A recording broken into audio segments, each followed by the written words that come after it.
My husband looked me dead in the eye at our anniversary dinner and said he'd rather kiss a stranger than touch my lips. Everyone at that table laughed. But what they didn't know, I had his bank statements in my purse, and honey, I was about to burn his whole world down.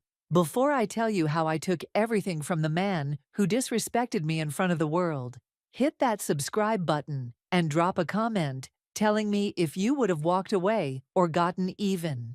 Because what I did, most people wouldn't have the guts. Now let me tell you this story, and I promise you, every word of it is true. 7 years.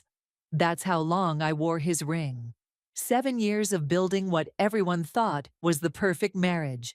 I'm a corporate lawyer, and I was good at my job. Really good. Made partner track by 32, had my own corner office, and was pulling in a salary that made my mama proud. Lawrence, my husband, he was in real estate. Started with flipping houses, and by year 5 of our marriage, he was moving serious money. We're talking luxury developments, commercial properties, the whole thing. From the outside, we had it all. Penthouse downtown, with floor-to-ceiling windows overlooking the city. His and hers, luxury cars in the garage. Vacation photos in Bali and Barcelona. You know those couples you see on social media and think, damn, they're living the dream. That was us. Except dreams and reality are two very different things, and nobody posts the truth on Instagram. The distance crept in slowly, so slowly, I almost didn't notice it happening. It started about a year before everything fell apart. Lawrence got busier, or at least that's what he said. More late nights, more business dinners, more trips I wasn't invited to. And as his empire grew, so did his ego. The man I married used to ask about my day, used to care about the cases I was working on. But somewhere along the way, I became more like furniture in our home. Present, expensive, but not really seen anymore. I told myself it was normal. Marriage takes work, right? People grow, things change. I focused on my career, threw myself into my cases, and ignored the little comments he'd make. The way he'd look at his phone instead of me during dinner. The way he stopped reaching for my hand. The way he'd criticize my hair, my clothes, my weight. Always with this little laugh like he was joking. But we both knew he wasn't. Our 7th anniversary was on a Thursday. I'd been looking forward to it because things had been so distant, and I thought maybe, just maybe, a nice dinner would remind us of who we used to be. I left work early, got my hair done, wore this beautiful burgundy dress that hugged every curve. I felt good. I felt like myself again. When I pulled up to Marcello's, this exclusive Italian restaurant, where you need reservations months in advance, I was actually smiling. That smile died the second I walked in and saw our table. There were 8 place settings. 8. Lawrence was already there, loud and animated, surrounded by people I barely knew, business associates, their wives, everyone drinking expensive wine and laughing at his jokes. He saw me walk in, and I swear to you his face didn't light up. He just nodded, like I was a colleague showing up to a meeting, not his wife arriving at our anniversary dinner. I slid into the seat he'd saved for me, which was at the opposite end of the table from him, sandwiched between some guy named Keith, who worked in commercial lending, and his wife who wouldn't stop talking about her Pilates instructor. Lawrence didn't explain why our intimate anniversary dinner had become a business networking event. He just kept holding court, getting louder with each glass of scotch, showing off like he always did when he had an audience. The comments started small. Someone mentioned the dress I was wearing, said it was beautiful, and Lawrence cut in with, "Yeah, well, she's a lawyer. She can afford her own clothes now." Everyone laughed, but there was an edge to it.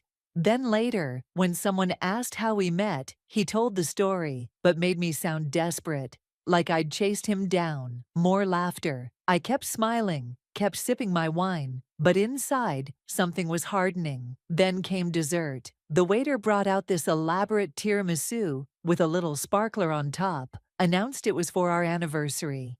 Keith's wife, trying to be sweet, suggested we should kiss for the table, do a little toast to love and marriage.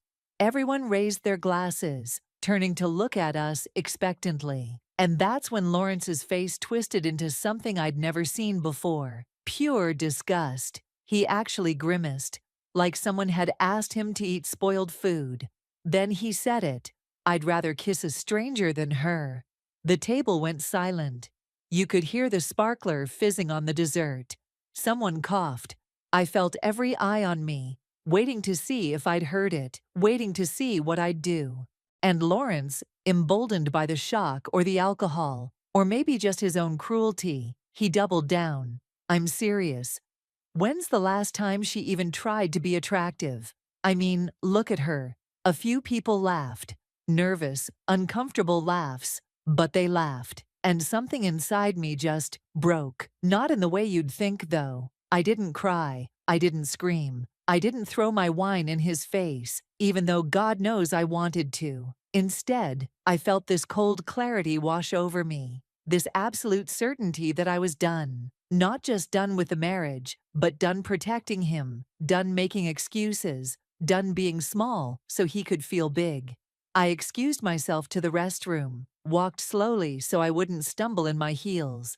And the second that bathroom door closed behind me, I let myself feel it. The humiliation, the rage, the grief for what I'd thought we were. I gave myself 2 minutes, 2 minutes to let the tears fall, to let my hands shake, to let myself hurt. Then I washed my face, fixed my lipstick, and looked at myself in that mirror. I barely recognized the woman looking back at me, and I realized that's because I'd been dimming my own light for someone who wanted to keep me in the dark. Here's what Lawrence didn't know. 3 weeks earlier, I'd noticed a charge on our joint credit card, $5,000 at a jewelry store I'd never been to. When I asked him about it, he said it was for a client gift. But Lawrence was a bad liar, always had been. So I did what any good lawyer would do. I hired a private investigator. The report came back the day before our anniversary. My husband had a girlfriend. Her name was Tiffany. She was 26 years old, and she wanted to be an influencer. He'd set her up in a condo downtown, a condo that was somehow being paid for through his company's accounts. The jewelry, the designer bags, the weekend trips to Miami, all of it was being funded with what was supposed to be business money. But it got worse, so much worse. I'd been carrying that folder in my purse to the anniversary dinner. I was going to confront him privately, ask for a divorce, try to handle it with some dignity.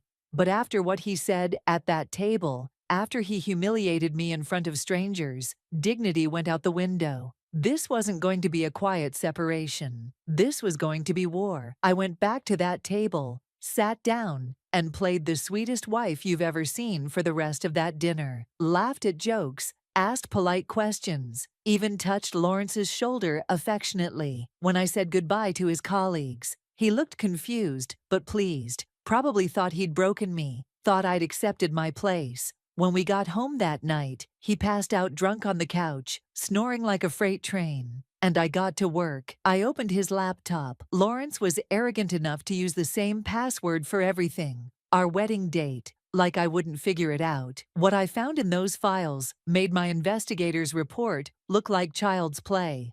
Lawrence wasn't just cheating. He was stealing, misappropriating investor funds, creating fraudulent property deals, skimming money off the top of every transaction. He had shell companies, offshore accounts, and a paper trail that led straight to tax evasion. My husband wasn't just a cheater, he was a criminal. I spent that entire night documenting everything. Screenshots, copied files, emails, bank statements. I made backups of backups. Then I called in sick to work the next day and spent 12 hours with a forensic accountant I trusted from law school. We went through everything, built a timeline, followed every dollar. By the end of that day, I had enough evidence to bury Lawrence 6 feet under, legally speaking. But I didn't move yet. See, the thing about being a lawyer is you learn patience. You learn that the best way to win is to let your opponent think they're winning right up until the moment you destroy them. So for 2 weeks, I played the perfect wife. I was sweet. I was attentive. I cooked his favorite meals, laughed at his jokes, didn't ask where he was going or who he was with. And Lawrence ate it up. He got more arrogant, more careless, started coming home with perfume on his collar, staying out until 3 in the morning, barely bothering to lie anymore. During those 2 weeks, I was busy. I quietly opened a new bank account and started routing my salary there. I removed my name from every joint debt we had. I contacted 3 of Lawrence's biggest investors, the ones who'd trusted him with millions. And I scheduled meetings. I prepared divorce papers with the best family lawyer in the city. And then, because I believe in karma, I sent an anonymous tip to the IRS about potential tax fraud at Lawrence's company, complete with dates and transaction numbers. The morning I chose to strike was a Tuesday.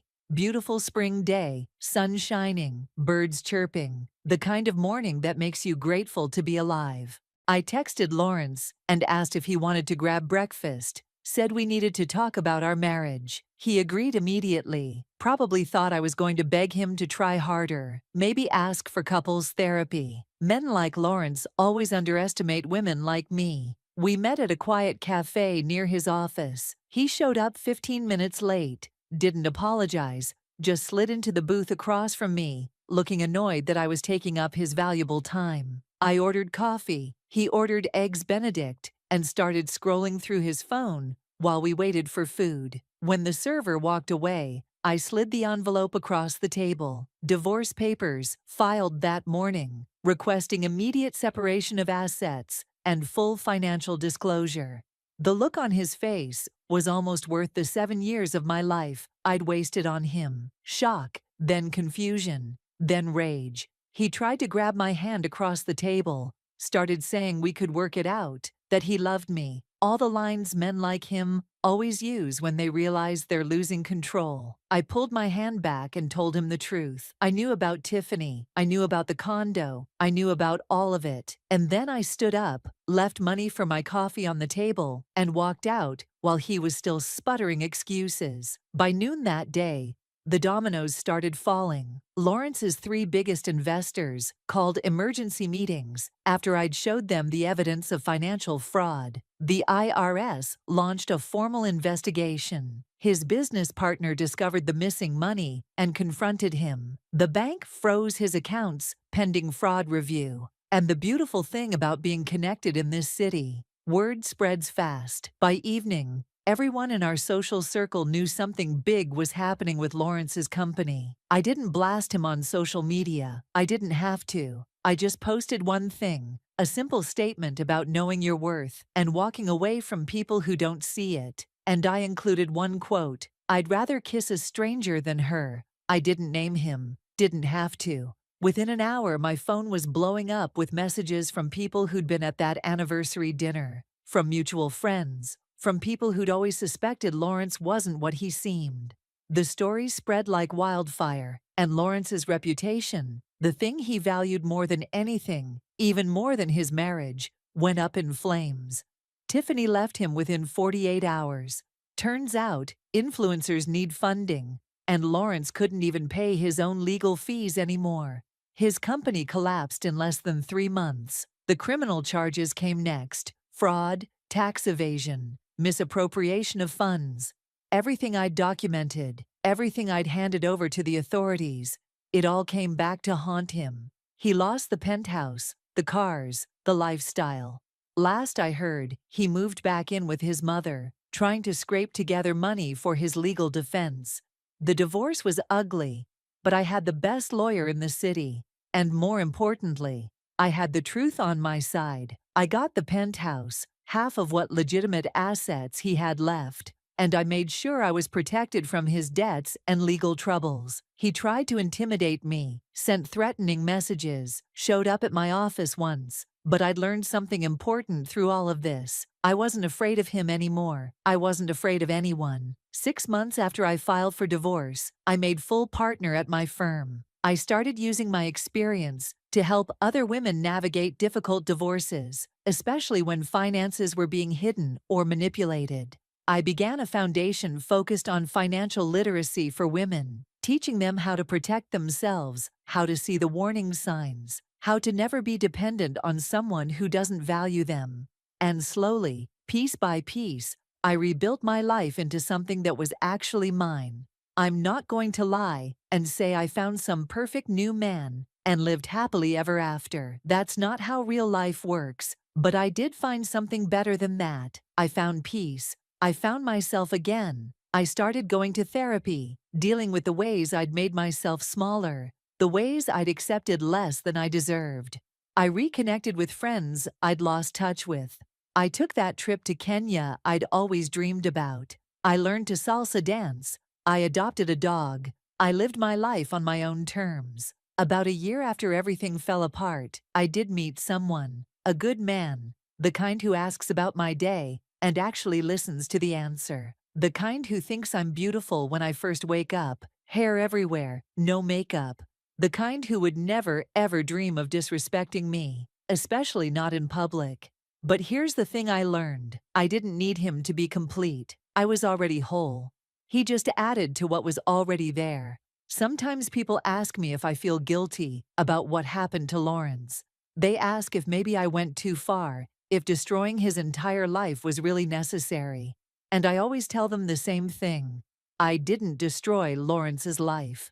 Lawrence destroyed Lawrence's life. I just stopped protecting him from the consequences of his own actions. I stopped being complicit in his lies. I stopped setting myself on fire to keep him warm. That night at the anniversary dinner, when he said he'd rather kiss a stranger than me, he thought he was humiliating me. He thought he was putting me in my place. What he actually did was set me free. He showed me exactly who he was, and more importantly, he showed me who I'd become. Someone who would accept that kind of treatment, someone who would smile through that kind of pain. And I decided right then and there that I was never going to be that woman again.